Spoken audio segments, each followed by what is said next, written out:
આપણે જ્યાં બધાને જય સિયારામ સુજાને મજામાં. તો હાલો આપણે તો જવાનું છે ભાઈબંધને બેનના લગ્ન છે રાજકોટ. તો હાલો આપણે જઈએ. આપણે જવાનું છે ભાઈબંધના ટૂંક સમયમાં ભાઈબંધના ઘરમાં પૂગી ગયા. તો આપણે હમણાં ક્રિષ્ના પાર્ટી પ્લોટમાં જવાનું છે. તો હમણાં થોડાક સમયમાં આપણે જઈએ. ફાઇનલી આપણે ભાઈબંધના ઘર પાસે પૂગી ગયા. તો હવે ભાઈબંધના ઘરેથી જઈએ.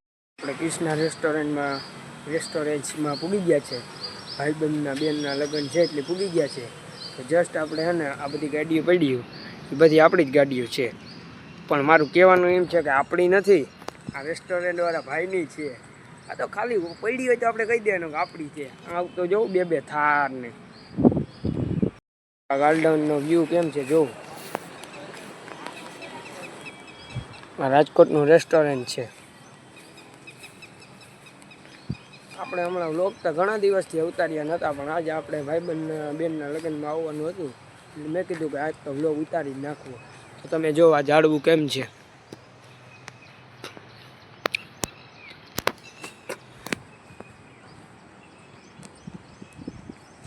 આપણે ઊંચો જોઈએ તો આ રેસ્ટોરન્ટ તો બહુ મોટું છે, પણ આ રેસ્ટોરન્ટનું બહુ જોઈએ ને તો બહુ મોટું છે.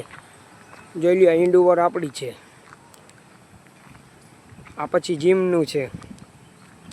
કોઈ માણસને કસરત કરવી હોય ને તો કસરત કરી શકે એવું છે.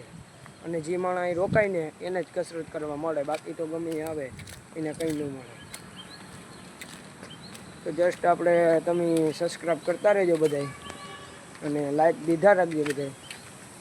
જો તમે જોઈ રહ્યા છો, જો તમે આ પછી અહીંયા સ્વિમિંગ પુલ છે.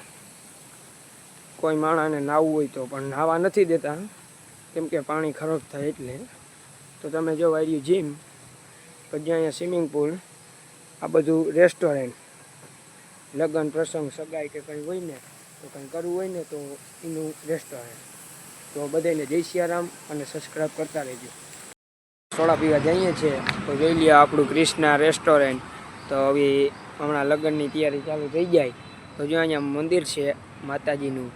તો હું ને ભાઈબંધ નીકળી ગયા છે સોડા પીવા. તો હવે આપણે જઈએ. ગેટ પાસે પૂગી ગયા તો ભાઈબંધ ગાડી લઈને આવે પછી આપણે જઈએ.